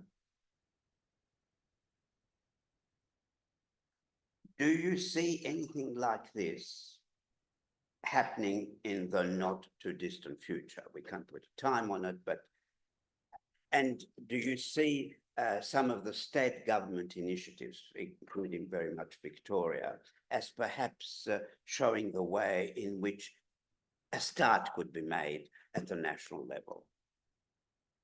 Yeah, so I can see it happening on both a micro and a macro level, and things like the Europe Commission and the opportunities that are being provided in Victoria for people to talk about stuff that's impacted their family, stolen gen kids and all of those sorts of things. I think, you know, some of the stuff that's come out of that has been incredibly powerful, confronting, and, you know, if it embeds itself in the national psyche, it can be really transformative. But there's also the micro that can happen. Like, you know, I see a lot of teachers just individually making concerted efforts to incorporate alternate ways of knowing, Indigenous ways of knowing, working with local communities, you know, and trying to introduce themselves to stuff that when I was at school, we certainly never ever were taught. The only thing I think I remember being taught about when I was at high school, when it came to the Indigenous rights movement, was the freedom rides. And I've already said Charlie Perkins is my first cousin twice removed. So I grew up with that. People thought that I was joking though when I said in class, oh, that's my uncle. So things are getting better than that, you know, and I think that individual educators making efforts is very powerful too, but we do need a much more robust process of truth telling and redress. A truth and justice commission is what keeps on coming up, and I do think that there needs to be some sort of commitment to justice via truth telling. It It can't just be Aboriginal people laying, Aboriginal and Torres Strait Islander people rather, laying stuff bare and then it just sitting there. It does need to be some sort of, the justice part is some sort of commitment from the other side that this sort of stuff won't be forgotten, that it will be remembered and there will be commitments to not repeat it. So yeah, I do see some positives and on big and small levels, and I hope to see a lot more. You've mentioned the question of education. Schools, of course, first, primary, secondary, even preschool, but eventually also university, and you've been through all of that. I'm always. Yes, and this is very much your work. Do you think as of now, not the individuals, this lecturer, that teacher, but the institutions, educational institutions we have are equipped to engage in truth-telling, and what would it take for them to do better if they're not doing well enough? They're not doing anywhere near well enough. You know, there's like universities. I think a lot of people, well, my very big experience with the sector is that there's a lot of goodwill in university. There's a lot of people who get in because they want to educate, they want to change minds, and they do want to do that. But the structures of universities themselves, which are much harder to break down, are ones of elitism, of cultivating knowledge, and there's been very deliberate moves to include certain knowledges, exclude certain others. I found that book, which name I stuffed up so brilliantly when I was speaking, to be one of the really awesome examples of some of the things that I've seen Indigenous university workers do over the years, which has actually challenged the legacies to point out that this building is named after a eugenicist. This one did experiments at the lock hospitals in remote communities, that, you know, that these are knowledges that fed into things like the Nazi regime and how these sorts of studies need to be reconciled with and looked at. So I think that those sorts of things and examining cultures of universities themselves and why certain ways of teaching, why certain knowledges have been preferenced, why certain socioeconomic groups have traditionally been excluded, and all that is incredibly important. It's not going to get much traction until we look at the structures themselves. Yeah. When we were chatting informally a while ago, you were telling me about your perception, which I largely share, of the crisis in universities and the situation of the union that you're working with. Without wanting to put you too much on the spot, would you say the union in particular that you're working for, the National Tertiary Education Union, is alive to the truth-telling challenge? It very much wants to be, but backing up the problems that it has, we've got a crisis in unions as well. So at this point in history, union membership nationally, all unions, is at its lowest point in history. People aren't joining unions, and union action only comes from the masses, from having big numbers of people who are members, who are all pulling in the same direction in order to enact change. Yeah, I feel like, you know, the attacks on unions themselves have, and several decades of reinforcement of neoliberalism have changed the perception on what a union is and what it can do. And then when you add the fact that the university sector has, since the Dawson reforms, been continually cut and attacked. You know, I mentioned when we were talking that at some universities up to 80% of the teaching load is done by casual academics. So the ability for a young person moving through the university sector to plant their feet in an institution and grow their own knowledge and use that to transform the knowledges of others and the environment they're in is severely diminished when people don't actually know if they're going to have a job semester to semester. And that's by design. Like, you know, unless we grow strength in the ability to push back via awareness, via union membership, via a bunch of other stuff, we can't actually push back against anything. So I think that I've talked around that rather than directly to it, but I think that definitely the union the union is deeply committed to well, we've got a 10-point plan for a post-treaty union that's been in operation for 20 years. And we've made moves to try and reinforce that, but that doesn't then happen unless there's the masses that are able to back it in. And if the masses are all on short-term contracts or that, there's a problem. Yeah. Final thing from me, but we'll hear from everyone shortly who's interested in asking a question. Knowing all that you do about where we're at, where do you find hope in the future? Particularly on the whole question of recognition and truth-telling and eventual treaty and all the rest. I wish I could say in political structures, but no. You know, it's a real cliche for a middle-aged person to sit and say that I see hope in the younger generations coming up. But I do. I see. I've got a number of nephews and one poor solitary niece shoved in the middle there. But the fact that the fact that their environment's becoming more open, that they're more ready to challenge, ideas. I hope that they can get that momentum, because I remember having that as a kid myself, and it gets chipped away at by society over decades. So yeah, I see these young people and they're often diminished as idealists, but if they don't let themselves be diminished and if they maintain their idealism in order to fight for something better, then we might get somewhere. Yeah. Okay, well, let's now have some questions from here or from our online participants. Do we have any online as yet, Emily?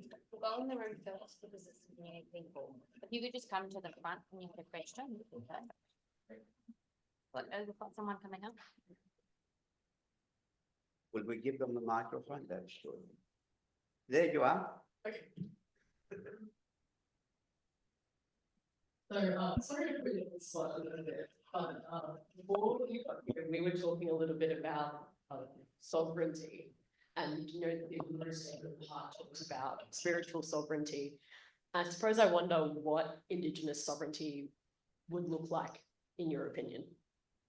Yeah, and I'm not gonna lie, when I saw the Uluru statement and I saw the words sovereignty is a spiritual notion, I immediately had problems with that. As somebody who has organised Invasion Day rallies, who's been an active participant in it, who from a very young age was deeply embedded in the land rights movement, sovereignty is an actuality. We say that we belong to the land and, it nurtures us, it's a part of us, and for Australia to exist how it does right now, it involved the displacement of our ancestors. But that hasn't actually stopped those ties. We're still embedded in the land, and that's why when I'm talking, on somebody else's land, I take the time to mention that I'm actually a guest here. I'm walking in solidarity with in recognition of their sovereignty and their relationship to the land. The Declaration of Terra Nullius, land belonging to no one, not only erased the fact that Aboriginal and Torres Strait Islander people were here, but it erased all of our languages, our stories, several millennia worth of history, and that. And it was just such a great crime that permeates the country to this day. So for me, that's where the key is for addressing it. Like we may have had the Mabo ruling, but I very much still believe that Australia still sees it very much as terra nullius. That people didn't exist in this land until other people rocked up and implanted on it.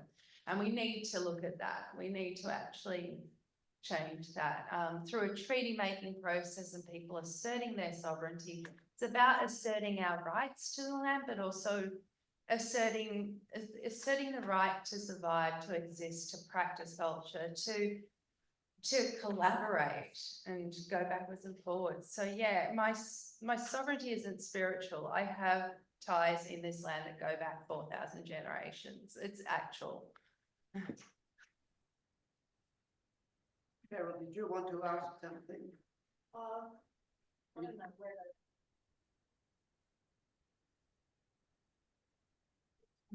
sort of see Australia as having a much privatised education system. Any country in the world, the primary school, you know, I don't know what percentage we have public, but we have an enormous number of private schools. And I just see that would be each group thinks, they're the best. And I think it's very divisive, and it's really layers of privilege, elitism. Yeah. Well, and I was born in Canberra. I had a very unique experience being born in Canberra and spending my childhood years there, growing up with what's the best way to put this? Educated white lefty adults who would strongly state their position was that they didn't believe in private education. So everybody, when I was living in Canberra, sent their kids to the local public school. This was in the 80s, so everything's shifted since, but the local public schools in the ACT were incredibly well funded. They had materials that were just given to the students at the beginning of the year. Everyone, regardless of how rich their parents were or how poor, had access to the same materials and the same education. And then I come to Victoria and there was such a difference in view here. And I didn't realise at the time, but that partly that's due to the reinforcement of private education and the fact that a lot of government funding goes towards reinforcing private education. Partly it's also the Victorian education system itself. I mentioned eugenics before. We used to have the secondary college and the tech college system in Victoria, and that was actually a process that was developed by the very eugenic idea that these working class kids had the capacity for tech colleges, and these more informed, wealthier, middle class and up kids could go to the secondary college for the less technical education, more everything else. We really need to counteract that. I think that, the whole idea that everyone has the right to access education, and when they have that right, they also have the right to access Aboriginal and Torres Strait Islander perspectives within that education. And that's just the default. That needs to happen more. But I don't know that Australia often sees that sort of dynamic as being problematic. Certainly when I look at universities overseas where you've got entire countries making their university education free again, not just to domestic but to international students, when Australia is just jacking up the prices and, increasing the indexing and making it tougher for people to come. That right to the perspectives, that right to knowledge isn't a right here.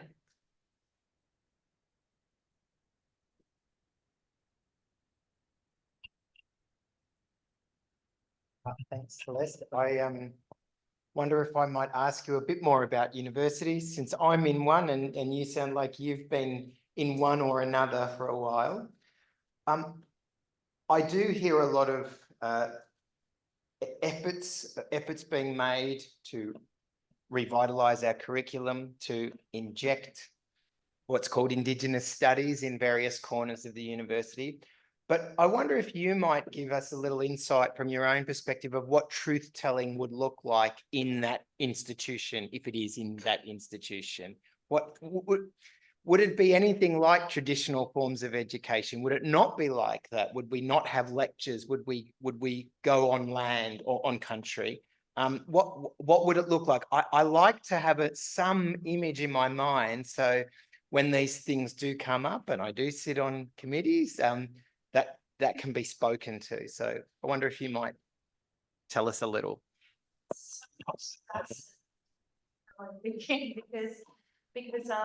you know, it can be just as simple as looking at the curriculum and investigating what perspectives are given more weight and where we can include other ways of knowing, other ways of teaching. You know, going on country is fine, but I've lived my entire life pretty much in the big cities. I'm up and back to the desert all the time. You know, I do know what it's like to put your feet on land and feel like you belong, but I'm also a product of this 5.5 million hustle and bustle environment. And to be honest, I'm very cut out to be a city dweller. So yeah, those perspectives and looking at them, seeing why you know, taking a microscope to little bits and pieces of teaching and seeing why that became the dominant narratives, the dominant ways of knowing, and what was included and excluded for that to be the case. I think that that's incredibly important. I also think too, you know, more broadly, socially, we need to shift the perspective so that people, when they come into the environment, don't see perspectives. And I'm not just talking Indigenous here, I'm talking, you know, queer perspectives, multicultural perspectives, disabled perspectives, all sorts of different perspectives actually need to fit into the way that universities operate and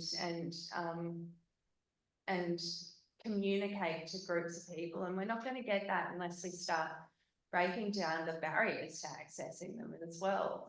Sure, we were just talking about, but yeah, there's so many different ways. But if I share a personal anecdote, I was at the bargaining table of a university that shall remain nameless.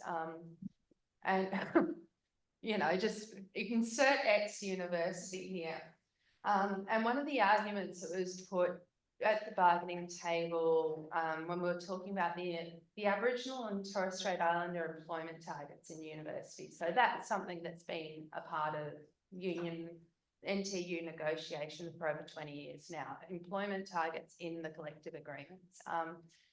The argument was made back to us that oh yeah, but we might have Indigenous students who go through the system and they get their qualifications, but then there's more money in doing this or doing that, and who are we to steal their expertise away from those community organisations or those environments in order to get them to work for the universities? And I was sitting there going, so you're essentially saying that that you shouldn't develop pathways because there's other places that Aboriginal and Torres Strait Islander people might work, even though we're not even halfway to population parity rates in the sector itself. So that in itself is going to have a massive impact. We get a proportionate rate of Aboriginal and Torres Strait Islander people working in universities, then that starts to filter in organically.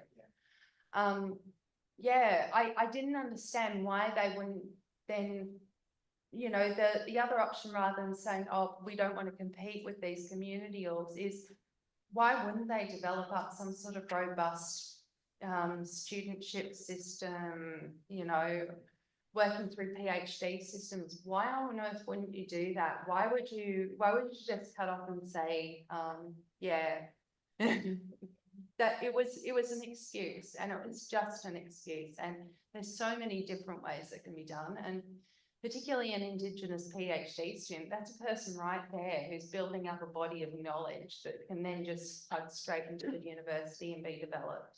why wouldn't universities want that? Any online questions? There is one, but can we see if there's anyone else in the room before I transition? over to Okay. audio? All right. There's one there. Could you-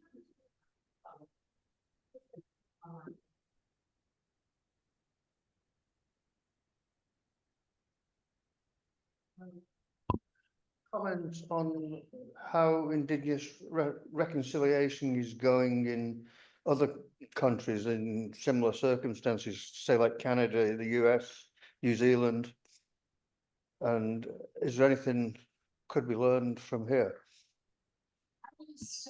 So yeah, I mean, it's mixed, but one of the first culture shocks that I had, and I wrote about this recently actually, so if anyone wants to, I don't know, get onto The Guardian and look up my articles on there.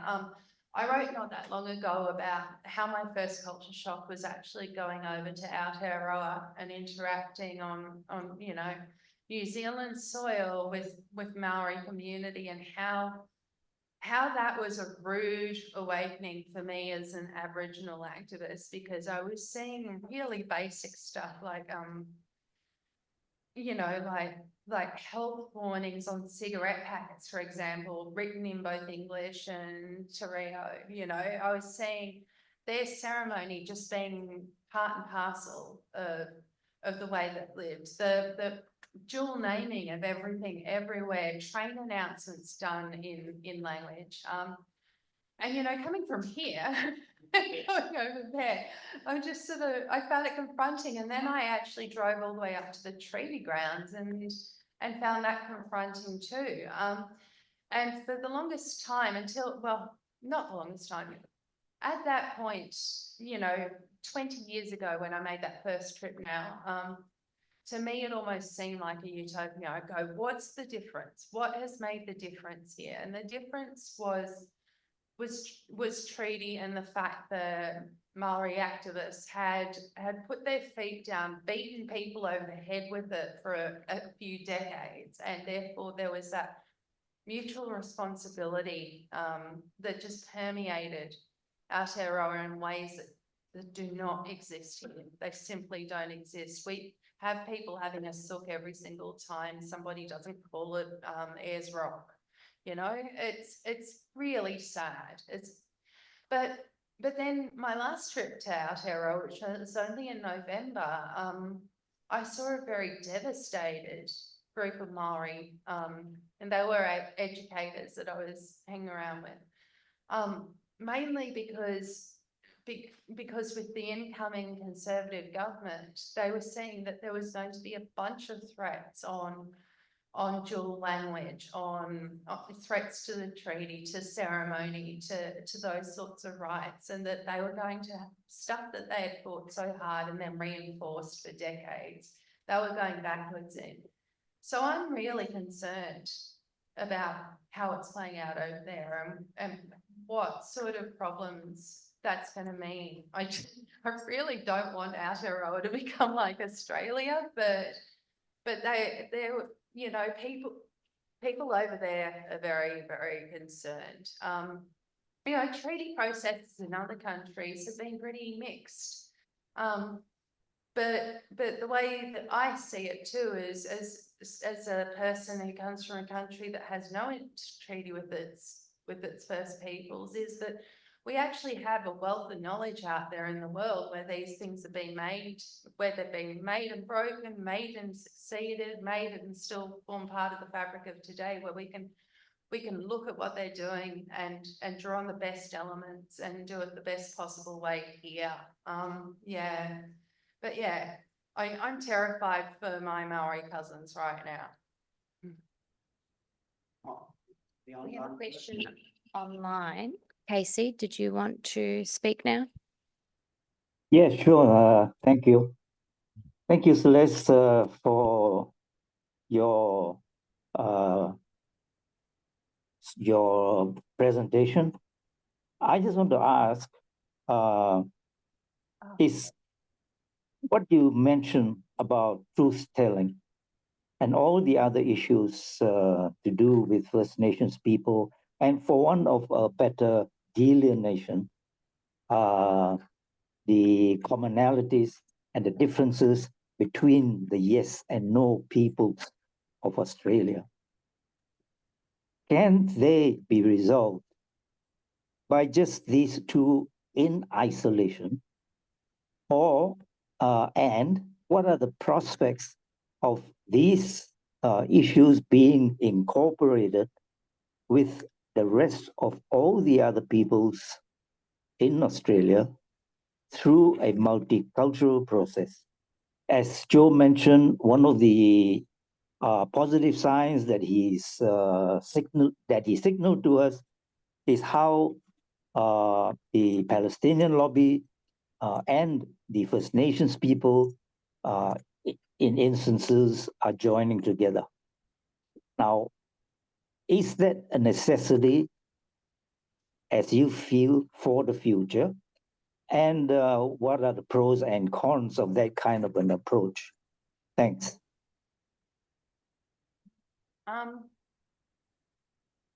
So yeah, a necessity for the future.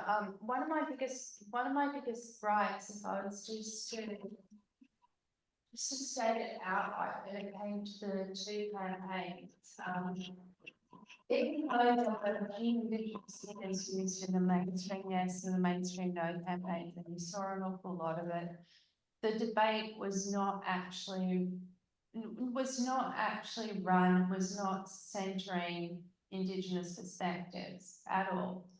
It was about peddling a mainstream message and the best way to do that. And I say that with a good 10 years of baggage, knowing how recognised before it actually came out, and being one of the people who shone a light on the polling data that was being used during the Recognise campaign, saying, well, where has this come from? What do you talk about? 87% of Aboriginal people want to be recognised in the Constitution. What questions have you asked? You know, Indigenous activists actually took that down. That's why we ended up in a community consultation process.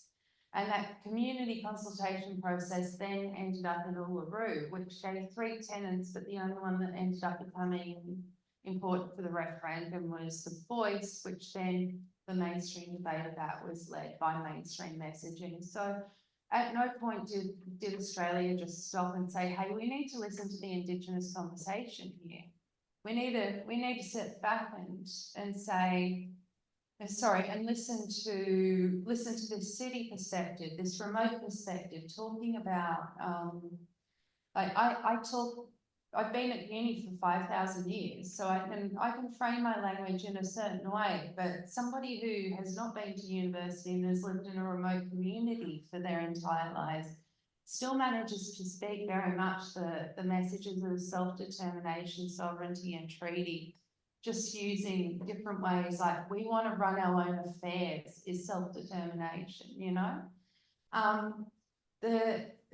From there, another thing that really griped me about the campaign was there were certain points where they used other people of colour who live in Australia in order to discredit the Indigenous yes or the Indigenous no, or the mainstream yes and the mainstream no. And I'm thinking in particular of when Kamal was just, you know, all of a sudden all over our media just because he'd said something, and he was a man of colour who was reinforcing that idea that somehow through a proposal of a voice that had no legislative power, that had a yet to be determined representative structure and process, that this referendum was about giving Aboriginal and Torres Strait Islander people something that other people of colour did not have. It wasn't. There was almost nothing on the table. When I say this was a conservative nothing, proposal, that's exactly what it was. There was no power in it, but yet the the mainstream looked for ways to discredit, and they looked for people that they could use to discredit Indigenous voices, whether that was another man of colour or whatever. Indigenous Palestinian sovereignty has been going on a very long time. So the movie Black Panther Woman talks a little bit about that sort of solidarity that was going on in the Indigenous Black Panther movement that happened in Australia in the 70s. But the way that I always see that is that, you know, Aboriginal and Torres Strait Islander people may be on the bottom rung as far as being the displaced people in our own country. But the thing is, you get a bunch of minorities together talking and working together, and all of a sudden you've got a very big, very scary majority. So that networking across these sorts of divides needs to happen and needs to be robust, because there's a lot more in common than what there is not, particularly when facing mainstream Australia culture. And the smaller that we can make mainstream look via this collaboration, the more that we can enact change. So I see it as essential. Thank you. There was no one else online, right, at the moment. Does anyone else want to ask a burning question? Okay. From online, Joe, there's no one online. I just wanted to mention a couple of comments because they were quite, what's the word? They generated hope. There was someone who said, I think it is the responsibility of non-Indigenous Australians. Oh, sorry. Yes. There was somebody who said, I think it's the responsibility of non-Indigenous Australians to take responsibility for learning about the truth of our history. I take hope from my 5-year-old grandson telling me about Bunjil here in Bunurong country. And I thought that was a nice maybe way to close off after what can be heavy. Just reiterating what you said earlier, that there's a lot of good things coming up with the youth as well. Thanks for that, Emily. Thank you. Is there any closing comment you wanted to make, Celeste, on anything arising out of the conversation? No, not really, but sorry. Yeah, I'll re-grab. Look, not really, but I did say the ethics of Indigenous DNA and data sovereignty and those sorts of considerations. I didn't paint it that way, but you know, it's still a massive concern, and I still say that people should approach those with caution. But I did also want to throw in the, you know, as well as finding out and confirming that bit of history to grapple with. It's very much a part of my personal DNA. I haven't regretted doing that own delving because I have uncovered the mysteries of my mother's background. My mum, you know, mum knew nothing about her side of the family. That's always been the white side to us. So dad's side's the black side, mum's side's the white side. I go in, I start poking around in the records and tracing backwards, and suddenly I become the 5 times great granddaughter of Dutch revolutionary Quinton Darcher. And I'm just so like, okay, and he was a Dutch burger man who had Tamil ancestry. This is awesome. So you know, I've also had some positives come out of that journey, and that story, you know, my 3 times great grandfather was his grandson who came here and set himself up in Paran, and he was a shoemaker. Yeah, if that sort of, and he was born in Java, so that whole sort of, the process has actually taught me a lot about what Dutch colonization looked like in comparison to English, and they are very, very different. It's taught me a lot about you know, how the Burger people themselves and how an ethnicity had propped up from intermarrying and became its own distinct group of people, and having that descent is an incredible thing to learn about. And learning all these other little tidbits from my family has actually been quite an amazing thing. And as a research nerd who can't stop going to uni, I've loved that. So yeah, it hasn't all been bad looking at the DNA. Thank you.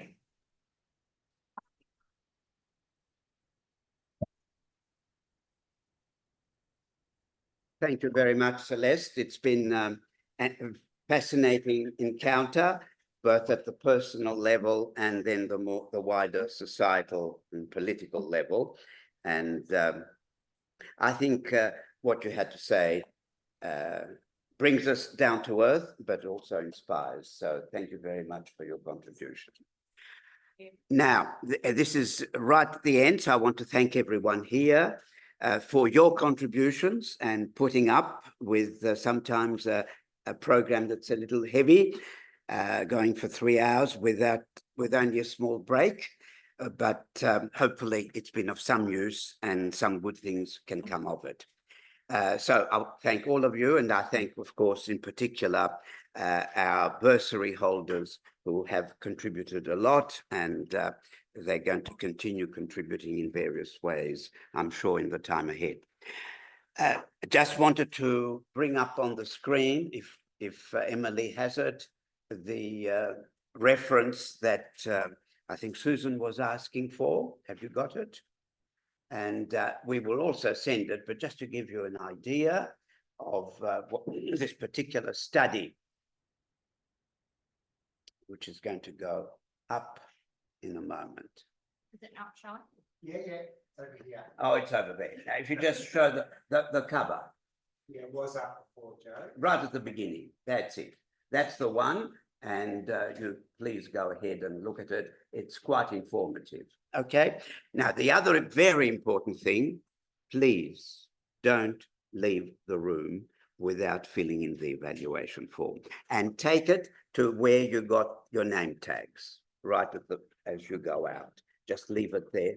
I would be very grateful. Don't take it home to ruminate over, just whatever comes to your mind that's relevant. So that, and some of you may not have yet completed the little assignment.